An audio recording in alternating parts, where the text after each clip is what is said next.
Welcome to the premiere of the Untitled Library Podcast, the official podcast of the UW-Stevens Point University Libraries. I'm your host, Brad Casselberry. After realizing how few options there are for listeners, we decided to create our own podcast to fill the void of information and entertainment that is clearly lacking on all media platforms. The purpose of this podcast is to engage the public in interesting discussions, to promote our collections and resources, to share the best practices in academic libraries, and to explore how today's issues relate to libraries. We'll be releasing one episode each month, along with some brief oral history episodes sprinkled in between. In today's episode, we'll introduce some of the exciting topics we'll cover in the future. We'll also dive into our favorite Library of Congress call numbers, share our favorite portrayals of librarians and archivists in movies and TV, and get a little personal by revealing which book genres best represent our personalities. I'm excited to be joined by our guests, Archives Assistant Shane Olsen and Nerissa Nelson, Marketing and Outreach Coordinator for the libraries. Welcome to both of you. So, let's kick things off with you, Shane. What do you hope to achieve with this podcast? Well, libraries are an institution that's really important to me. I've worked in them since I was in high school. Up until now, pretty much my whole working career. And I really think at the UWSP libraries in particular, we have lots of cool different resources and we put on a lot of cool events. And the podcast is a way to share information about what we do and what we have with students, faculty, staff, and the community. I also just enjoy talking about libraries. I think they're one of the best institutions in our society, the way they provide free access to information and resources and different things for anyone, usually free of charge. So I just love talking about libraries, and I'm looking forward to getting the chance to do that on the podcast. Thank you. Those are really great insights. Nerissa, in our upcoming episodes, we're planning to cover topics like gaming in libraries, the history of women in education in libraries, and outreach initiatives. Are there any other topics you think we should cover? Yes, I have a number of topics that I think we should cover, and since I'm not a very serious person, I sort of like the odd and weird things to cover. So some of them might be, I think people would enjoy tips on how to preserve or archive their home collections and photos. You talked about old rubber bands once, which I'm not really, I think people would like to hear about old rubber bands. Why is everything so expensive in the library, like journal packages, databases, etc.? And they go up every year. They go up every year. But guess what doesn't go up every year? Library budgets. Right. I'd like to know how Kyle feels about librarians eating the archives. Like this morning. As we record. Engaging and supporting post-pandemic college students. That's a more serious topic. Building issues, hauntings, open access, that's all sort of more serious stuff. Shredding papers. Something we're You very talked near about and that. dear to the archives. Yes. The library debate, should libraries only collect what patrons want, or should they curate?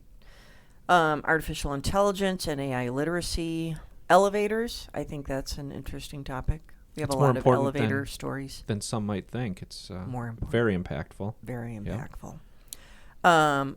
Here's a good one. Why do librarians think taping a leaf to a pen will prevent theft? Yeah, Shane and I were talking about this. I'd never heard of this before Right. until like 2 days ago. Is So this- it is. I think it's a good idea for a topic. Is this like when banks Yes. put chains on their Exactly. pens? Remember? See, I that don't seems to... I don't know if they do that anymore, but don't that do- seemed to work. Because the chain was on a very heavy like marble thing that sat on the Right. table. I feel like the loose pen with a leaf taped to it doesn't really do much. I think that's inviting people to... it's inviting. take I it home. happen to have one in my office. See? And now you don't lose it because And you I don't know lose where to it. find That's it. right. Couple more would be bats in the archives. I'm also looking for somebody to help me make reels and stories for our social media platforms. That's not a topic. That's an invitation. And right now, that's all I can think about. Well, I think that's a great list, and it'll get us probably a year or two into the future. A podcast episode. So now we're going to switch gears, and we're going to get to know each other a little better. Oh, dear. Yeah.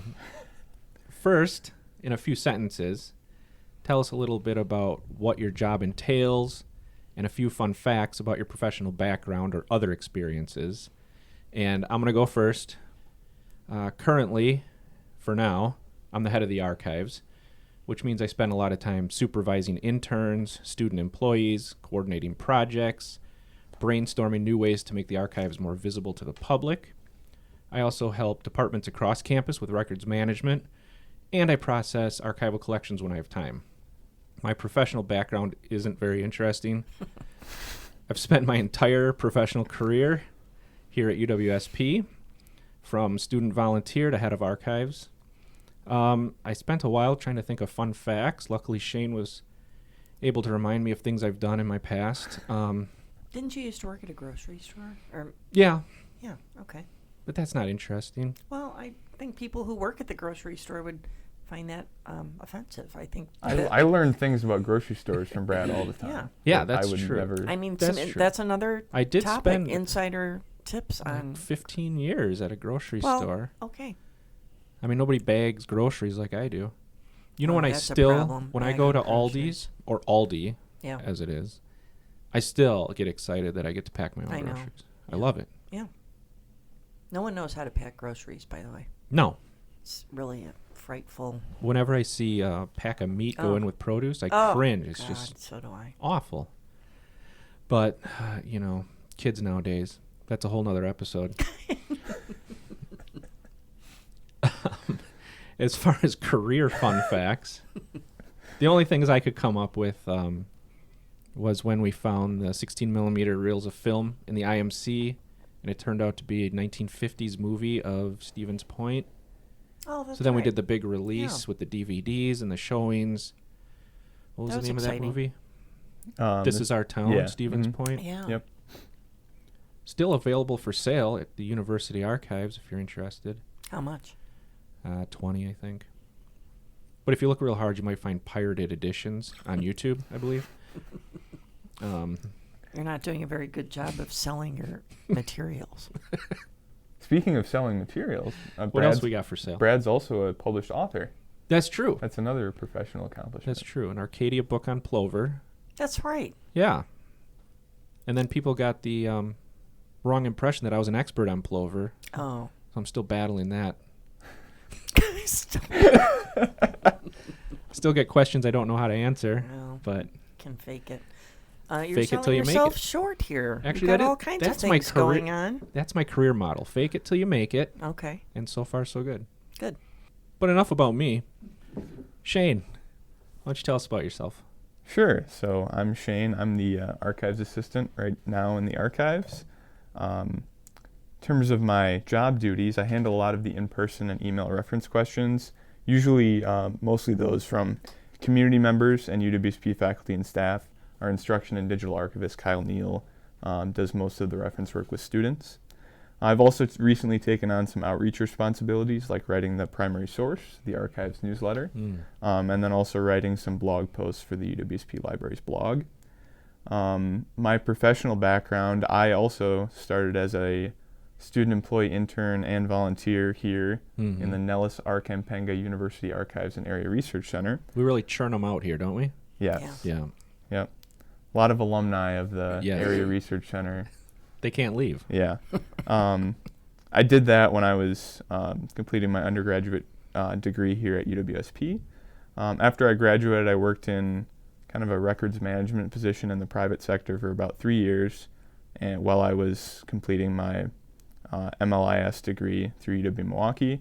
And then about the time I was finishing that, I got hired into this position. And a fun fact about me is that I really enjoy bird watching, and I enjoy sharing obscure bird facts with Brad and Kyle in Yes. the archives. Oh, nice. Definitely. I So- do have a question. Yes. I have a couple myself. Well, Uh-oh. Go ahead. Okay. I want you to compare archiving in the private sector versus the public sector. Is one better than the other? Do you enjoy Yes. the university? Yes. Is that just because we're sitting here in a university, or? No, the information, the types of reference questions we get asked, and the information itself is much more interesting to me, at least. There's a lot of the records management and kind of archive work I was doing in the private sector. All the records are just going to be destroyed. So you got familiar with record retention schedules, Yes. I would imagine. Yeah, and I had to revise and write some of those Nice. based on regulations. But it felt like after, the 5 to 10 years or whatever, all those records are going to be gone. So you didn't feel like, I don't know if attachment's the right word, but here we have stuff from Right. hundreds of years ago and documenting people's lives in the community. So I just, answering questions with that type of material is a lot more interesting. Mm-hmm. And also the fact that we get to serve the entire public rather That's than true. just a corporation One company. is a part of my job here that I really like. What's your degree in? My Undergrad. my undergraduate degree is in math. Oh, okay. Oh, Yeah. really? Oh, that's right. Yeah. You're Andy Felt student. And I didn't know you got your MLIS. Yep. Mhm. Yeah, gosh, how long ago was it now? Good for you. May of 2023. is Do when you I have one graduated. too? Oh, yeah. Look at everybody. We have 3 archivists here. Oh, I know. it's impressive. All right, Nerissa. Oh, We got to hear your life story next. that's pretty boring. I disagree. Okay, so I'm the coordinator of marketing and outreach for the library, and I really appreciate. Well, both of you are on that committee, Mm-hmm. aren't you? Are you still on it? Yeah, Brad? I'm still. Yeah. Man, I got to start pulling more weight, I guess. I guess so.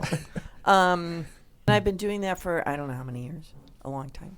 So we do, we promote the library, collection services, highlight people, and we also do events like the exam cram.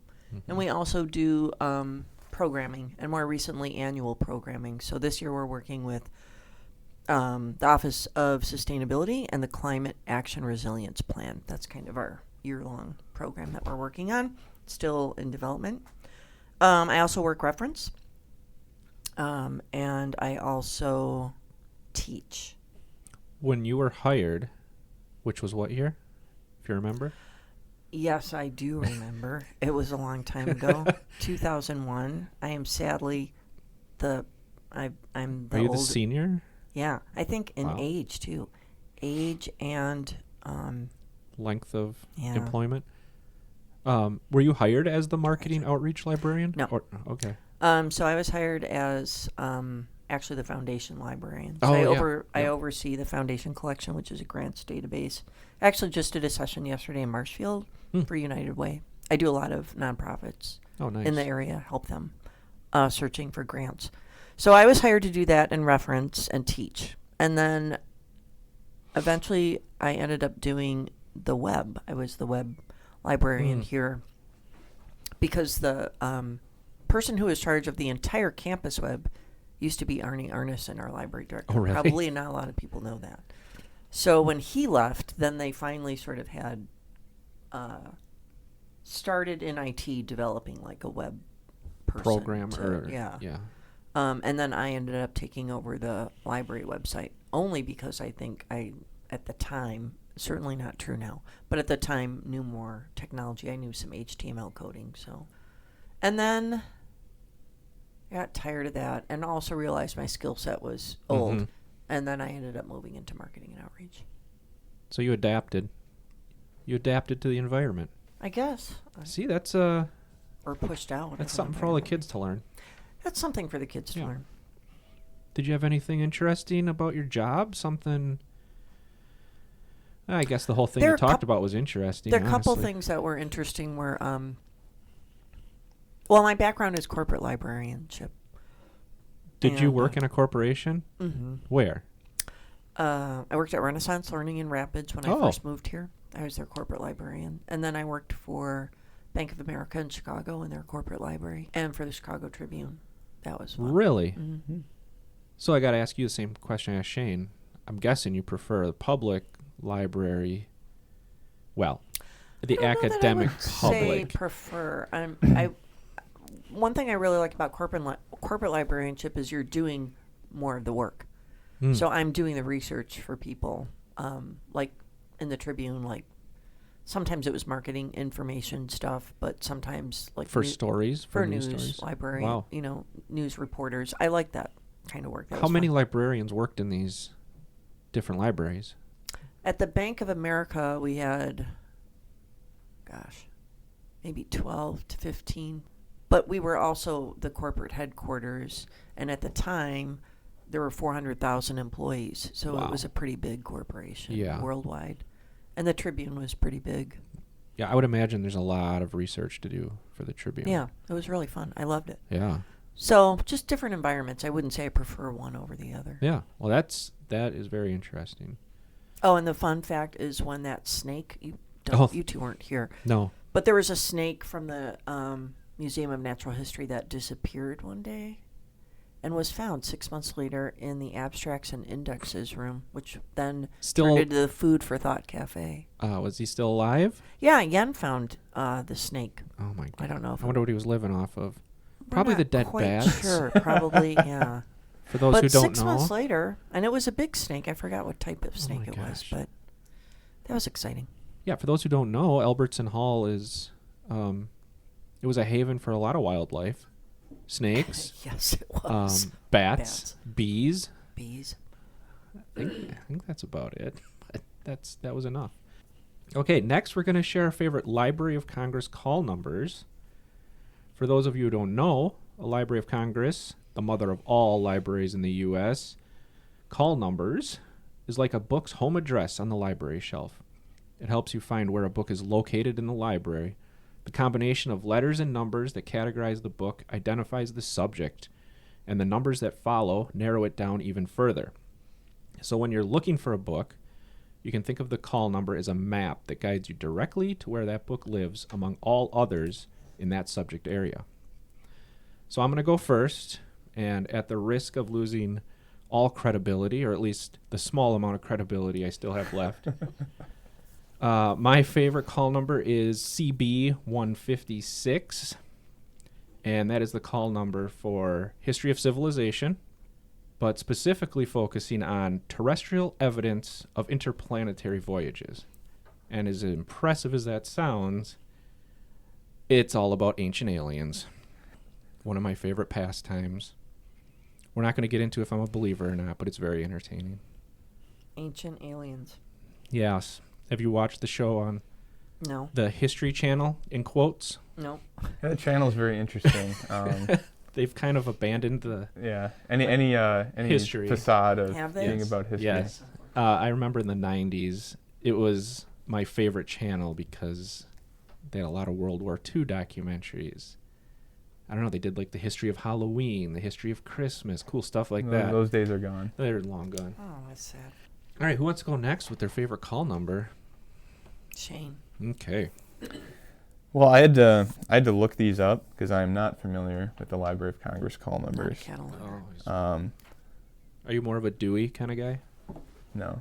What a scam that was. Yeah, huh? that's yeah. Another episode. Yes. Yeah. Anyway, I just looked up some books that I've checked out in the last year from the library Mhm. here, and most of them were in the H's, which is the social sciences category. I'm really interested in economics and sociology and stuff like that. I think if I would go back to the school today, I would have picked up a minor, a second major, and something like that. I'm interested in a lot of those topics, and then specifically HD 4801 to 8943 is the call number series. It's about labor, work, and working class. I'm really interested in labor history and a lot of stuff kind of in that category. Mhm. So that's probably my favorite Library of Congress call number. Important part of history, that's for sure. And I don't know if you know this, but Shane is also a poet. Yes. I He is a poet, and I do know it. I don't like to think of myself as that, and maybe we'll get into this on the poetry episode Right. that we Oh, there might you go. record.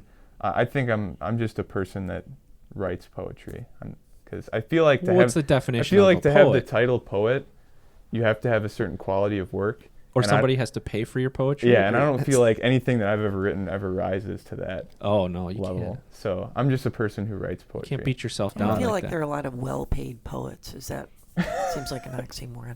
But I think that would be great for an episode. Oh, it's definitely going to be an upcoming episode. What's your favorite call number?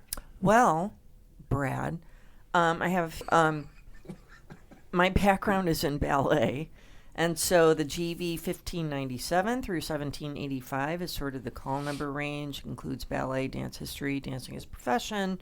It's also under recreation, which I find we can talk about that some other day. I tried to find the call number for artichokes because I really love artichokes. I also love avocados, but technically avocado is a fruit.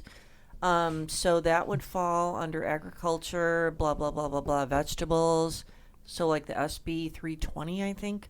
I asked Yen, she is our head of cataloging, but she never got back to me about that. So anyway. She's busy. I'll have to ask. I know she's busy. She's not dealing with like a dumb question like, hey, what's the call number for artichokes?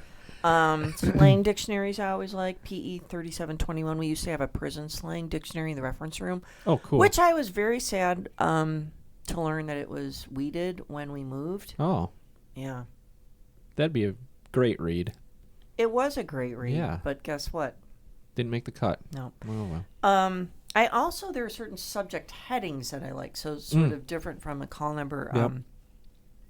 Some interesting ones are like boring dash standards. Now, boring meaning in the drilling sense. But, it's more fun to think about boring standards. Also, I don't know if you know that there's a subject heading called Chipmunks United States Drama. And do they create the drama or they are it's drama? Basically, I feel like when I looked at that, it's, those famous chipmunks, Alvin and what's Simon and Theodore? Yeah. Wow, that was pretty quick recall. Well, yeah. Yeah, that These was. really part of my childhood. Yeah. So anyway, I feel like they almost created that for them, but I'm not sure. I'd have to. Interesting. A couple other ones were like boating with cats and anthropologists - grumpy. I thought that was a good one. And how can an anthropologist be grumpy? Well, I mean, their life's all about discovery, isn't it? I don't know. That's a good question. Yeah. Another episode. Yes, we'll have to get one on here. What do you do with your artichokes? You cook them? You put them in salads? It depends. What Like do you do? marinated artichokes, I love in salads. I mean, I could just eat those all day. And Really? I love, and I haven't made them in a long time. You can find artichokes in the produce section of the grocery store. You Right. should know that, Yep. having worked in the grocery store. And you can steam them. Mm-hmm. You have to kind of cut the little prickly parts off. Sure. I don't know what that's called. There's probably some French name I'm sure for that. there is, yeah. And then you steam them, and with butter and a little garlic. Oh my God! And then you just peel the leaves off. I mean, it's a tedious eating process. But worth it? It's well worth So it. I've never eaten one in my whole Oh life. my God! All How do right. you describe the flavor? It's I don't know how to describe it. It's I just remarkable. have to go for it. Well, I think Try we it. should. At our Yeah, next it's another library episode. meeting, We should have steamed artichokes. we'll have a culinary episode. I'm making a note of Yes, That would and actually then be we can great. Bring in our own favorite foods. I guess I'd be bringing You in could also pizza have then. Professor Liz Casey's for that. Yeah. Yeah, from Absolutely. Communication does food history. Well, that would be interesting. Mm-hmm. Okay, let's move on to our favorite movie or TV portrayals of librarians or archivists. Mine is Evie, played by Rachel Weisz in The Mummy. And I relate to her because she uses books and archival resources to solve mysteries, and she's clumsy. And in fact, I have a funny story about the first time I showed Shane some glass plate negatives to illustrate clumsiness in the archives. And feel free to jump in if I forget something, but was it your first day ever in the archives? No, I'd worked there, I think, for like a year. Okay. But Yeah. I was introducing him to newspapers, to glass plate negatives, and I think you were going to start a project digitizing. Yeah, the Barnesdale ones. Yes. Yeah. So the first thing I tell him is we walk down the aisle where they're shelved, and I'm like, okay, these are glass. You need to be very careful. You drop them, they're gone forever. So what do? I immediately take one off the shelf and drop one by accident. Wow. Yeah. But Nothing broke. Nothing broke. Yeah. Oh, okay. And So all the negatives are fine, but it was a Yep. pretty funny A whole moment. box you A dropped? whole box. I Jeez, know. Brad. I know. Are there other Do as I situations say, where you're not as I do. clumsy? Me? Yeah, Oh, yeah. There has to be. that could be another episode. That's yeah. Yeah. So like I said, I'm temporarily the head archivist. I've never seen Currently. The Mummy. Is that bad? No, it's really good. I should Brendan see it. Fraser. I think it's from the 90s or Okay. early 2000s. I'm not sure. I have to check that out. Nerissa, who's your favorite librarian? And I have to say Parker Posey and Party Girl. That's just kind of, it came out when I was in library school and it just sort of stuck. I've Did you ever never see seen that? it. No. Well, get on it and go see Okay. that. What is she like? She's pretty hilarious, goofy, weird, little eccentric. Have you ever seen Party Girl? I'd never heard of that. Oh my God! All right, Film well, you before. two It's another need thing to- we got to Google. Yeah. tonight. If you don't have anything to do, go rent it. I'm sure it's on YouTube. Shane? So my favorite depiction of a librarian in film is Joe Bowers, the Army librarian, played by Luke Wilson in Idiocracy, and Brad is now laughing. Oh, I missed That's a that. great movie. Anytime we Great bring up this movie. movie, Idiocracy, I think, is a good movie. I haven't seen Yes. that though. we both really enjoy this movie, and that's kind of the reason why this character is my favorite depiction. But there's also something that he says in the first scene in the kind of the archives/library area, where the premise is he's the most average man in the Army, and he doesn't have a lot of ambition to do anything. So there's this great quote where he says, anytime his commanding officer tells him to lead, follow, or get out of the way, he just gets out of the way. And that gets me every time.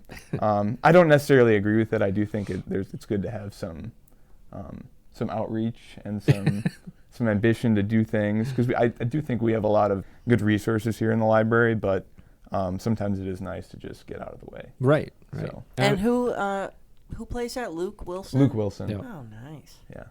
And I mean, the whole movie is prophetic. And some could say that it's a documentary. Right. But that's something That's for another episode. future historians to decide, maybe. We'll see. No. And finally, if you were a book genre, what would you be? I would choose humor. I like to try to make others laugh. I love to laugh. And I'm not a very serious person. Nerissa? What genre would you be? Well, humor sounds good. I actually really like contemporary fiction. Sorry, I'm looking up a couple of names here. Short stories, flash fiction, microfiction. Some of the contemporary authors that I really like are, I really like Camille Bordas. She's a French writer, comedian. Excellent.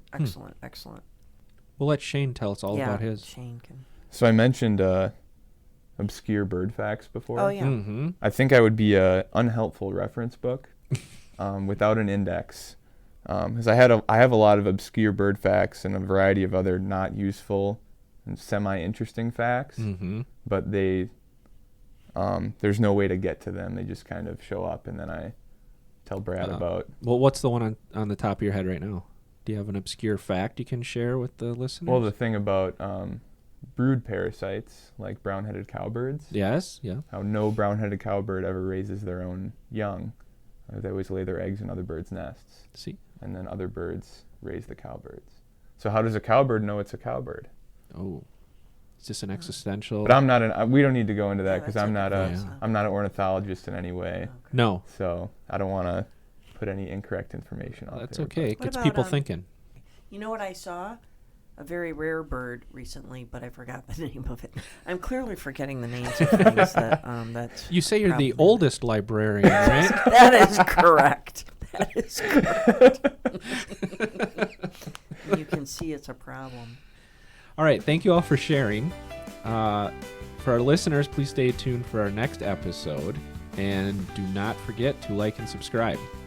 So until next time, keep reading, keep exploring, and remember, the library is always open for discovery.